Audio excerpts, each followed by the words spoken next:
Hello friends, स्वागत है आपका आपके अपने लीगल चैनल में। मैं हूं एडवोकेट सनी शर्मा। दोस्तों, आज की इस वीडियो में कुछ प्रैक्टिकल बात आपको बताने वाला हूं। दोस्तों देखिए, आप लोगों में जैसे केसेस चलते हैं ना मैट्रिमोनियल, तो कई बार होता है कि आपके पर्टिकुलर केस में कुछ स्पेसिफिक चीज़ें, जैसे कि कुछ मैं आपको उदाहरण बताता हूँ।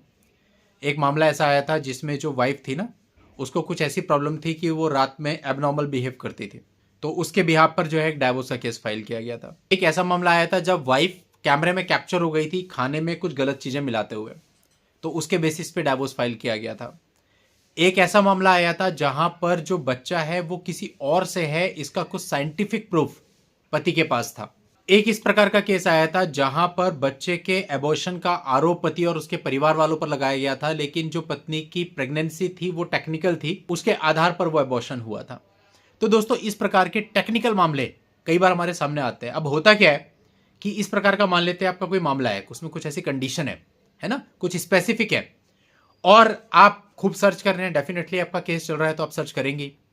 अब आपको कोई एक ऐसा जजमेंट मिलता है कि किसी पर्टिकुलर हाई कोर्ट ने इस मामले में कुछ ऐसा कहा, यानी वहां पे भी मामला ऐसा ही था कि पत्नी को बच्चा किसी और से, इसका साइंटिफिक प्रूफ है, और उसका कोई जजमेंट आ गया जिस जजमेंट में पति के पक्ष में कुछ बात बोली गई। या किसी और कंडीशन को पकड़ लीजिए, कोई ऐसा जजमेंट आ गया जिसमें पति के पक्ष में कुछ बात बोली गई, तो यहां पर जो हस्बैंड है वो उस जजमेंट पे इतना ज्यादा रिलाय करने लगता है कि उसे लगता है मेरा तो पूरा केस इस जजमेंट से ही चलने वाला है। ऐसे ऐसे मैंने कई सारे लोगों से बात करी, उनका कॉन्फिडेंस बहुत ज्यादा होता है केवल उस जजमेंट को लेकर के।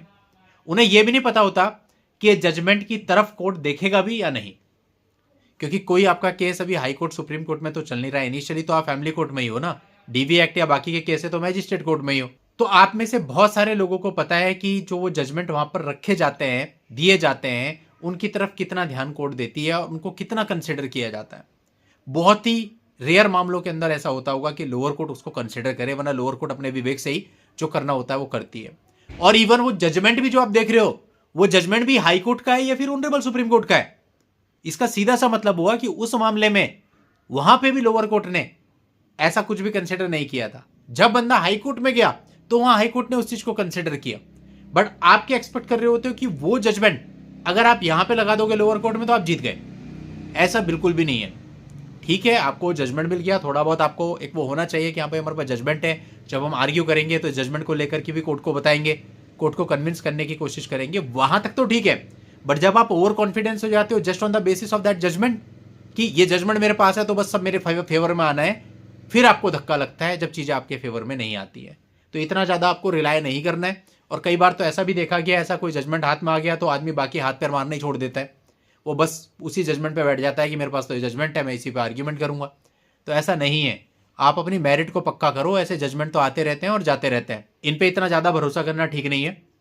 मेरी चैनल पे देख लो, आपको कितने जजमेंट मिलेंगे जिनमें हमने बनाया कि भाई मेंटेनेंस रुक गया, प्रॉपरली रुक गया, ऑर्डर कैंसिल हो गया, वाइफ पे जुर्माना लग गया, लाखों रुपए का जुर्माना भाई वाइफ पे लगा, ऐसे ऐसे भी वीडियोज हमारे चैनल पे आपको मिल जाएंगे। लेकिन वो एक पर्टिकुलर केस के अंदर हुआ, इसका यह मतलब नहीं है कि सारे केस में ऐसा हो रहा है। अब आप सभी जानते हैं कि फैमिली कोर्ट में जितने केस चलते हैं उनमें से कितने केस ऐसे हैं जिसमें वाइफ का मेंटेनेंस रिजेक्ट होता है? बताइए, आप खुद बताइए। लड़का अगर बेरोजगार भी है, अनएम्प्लॉयड भी दिखा रहा है, कंडीशन कुछ भी है, ऐसी तैसी हुई पड़ी है लड़के की, तब भी उस पर मेंटेनेंस लगेगा, और मेंटेनेंस लगने के बाद उसको प्रेशराइज किया जाएगा, दो बेचारी को, वो इतने दिन से केस लड़ रही है उसको दो। इवन आपने यहां तक भी देखा होगा कि लड़की अगर जॉब में है, उसकी अच्छी अर्निंग है, उसके बाद भी अगर मेंटेनेंस लग जाता है, एक बार ऑर्डर हो जाता है तो कोर्ट कहती है आप हाई कोर्ट जाओ ना, अगर आप यहां आ रहे हो तो दो ऑर्डर की कंप्लायंस करो। यही तो होता है। तो कहने का मतलब आपको मेंटली इन चीजों के लिए पहले से प्रिपेयर रहना चाहिए, और रास्ते भी तलाशने चाहिए कि आप इनसे कैसे बचें। केवल ऐसा नहीं कि कोई जजमेंट आ गया तो बस आप सोच रहे हैं मैं जजमेंट दिखा दूंगा मेरा काम हो जाएगा। ये तो थी एक बात। दूसरी बात इससे बिल्कुल हटके, जहां पर लड़का और लड़की का एक म्यूचुअल सेटलमेंट हो जाता है आफ्टर सम टाइम, केसे चलने के कुछ साल बाद, वहां हमने ये देखा कि लड़के को बड़ी जल्दबाजी होती है, उस पर बिल्कुल टाइम नहीं है। क्यों? उसे अपने वकील साहब को जवाब देना है, लड़की के वकील साहब को जवाब देना है। कोई आफत आई पड़ी है क्या? 3-4 साल से आप लड़ रहे हो, तब से अब तक तो कुछ हुआ नहीं। अब अगर सेटलमेंट की बात आ गई तो आपको इतनी जल्दी हो रही है कि आपको यह भी चिंता नहीं है सही की जगह अगर कुछ गलत हो गया तो क्या होगा? बहुत मैटर आते हैं ऐसे। सर मेरा तो म्यूचुअल बन गया है, 3 साल हो गए थे लड़ते लड़ते, अब वो लोग म्यूचुअल पे आ गए हैं, मुझे कल ही उनके वकील साहब को जवाब देना, आज के आज पिटीशन चाहिए। मजाक चल रहा है क्या? क्यों चाहिए आज के आज पिटीशन? आप उनसे टाइम लो ना। आप हर बात उनकी मान रहे हो, पैसा भी आप दे रहे हो, उनके प्लेस पे केस भी फाइल कर रहे हो, उनकी हर कंडीशन को भी मान रहे हो, और जल्दबाजी भी कि वो कह रहे हैं कि मैं तो कल ही तक पिटीशन चाहिए, कल ही फाइल होनी है। आफत आ गई क्या? मना कर दो ना, नहीं करनी कल फाइल। आपका भी तो कुछ अपना होना चाहिए, आपका कुछ नहीं होता। और इसी चक्कर में आधे से ज्यादा लोग गर्त में गिरते हैं। कैसे? जल्दबाजी में पिटीशन बनाएंगे, 4 पॉइंट लिखेंगे, 4 छोड़ देंगे, 4 की लैंग्वेज ठीक नहीं होगी, और लास्ट में डंका बच जाएगा। कई बार पैसे चले जाते हैं, उसके बाद भी मुकदमा हो जाता है। कई बार पैसे लेकर के सेकंड मोशन पे नहीं आते। कितने सारे हजारों के हिसाब से ऐसे मामले आते हैं। उसके बाद भी आप लोग नहीं सीखते, उसके बाद भी आपको जल्दी होती है कि फटाफट निपटाना है। फटाफट वाले भी फटाफट में जाते हैं।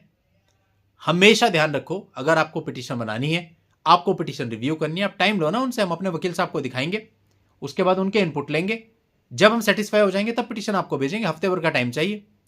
कोई आफत आ जाएगी क्या? मना कर देंगे, कर दें। कम से कम गलत होने से तो ज्यादा अच्छा है। पैसे देने के बाद अगर आप मुकदमों में फंसोगे तो उससे तो बेहतर है ना कि अभी आप जो चल रहा है वो ज्यादा अच्छा है, कम से कम पैसे तो नहीं गए। तो ऐसे बहुत मामले हैं, 20-20, 25-25 लाख लोगों के चले गए, उसके बाद भी 5-5 साल से कोर्ट में चक्कर मार रहे हैं। तो अभी आपके ऊपर है आपको क्या करना है। तो ये आज के दोनों ही चैनल पे, इससे पहले भी सोचपा प्रहार पे जो मैंने वीडियो बनाई, और यहां पे भी जो वीडियो मैं लेकर के आ रहा हूं, ये दोनों ही वीडियो आपके कंफ्यूजन्स पे हैं, जिनमें लोग गलत स्टेप्स उठा रहे हैं, उनको रोकने के लिए, उनको समझाने के लिए कि आपको कैसे आगे बढ़ना है। लीगली चलो, टाइम लो। टाइम नहीं लोगे, जल्दबाजी का काम शैतान का काम होता है, 1-2 दिन में कुछ नहीं होता। आप हफ्ते भर का कम से कम उनसे टाइम मांगो, पूरे तरह से सेटिस्फाई हो सकता है 10 चीजें निकल करके आए, उन चीजों को सॉर्ट आउट करो, उसके बाद आगे बढ़ो। जब 3-4-5 साल से मुकदमे चल रहे थे तब भी तो चल ही रहे थे ना, अब हफ्ते भर में क्या हो जाएगा। तो दोस्तों उम्मीद करते हैं कि ये जो चीज मैंने आपको बताई, आप इनसे लाभ उठाएंगे, आपको इससे फायदा मिलेगा। आज की इस वीडियो में इतना ही। नेक्स्ट वीडियो में नई जानकारी के साथ मैं आपसे फिर मिलता हूं, तब तक के लिए good bye and thank you for watching. Take care.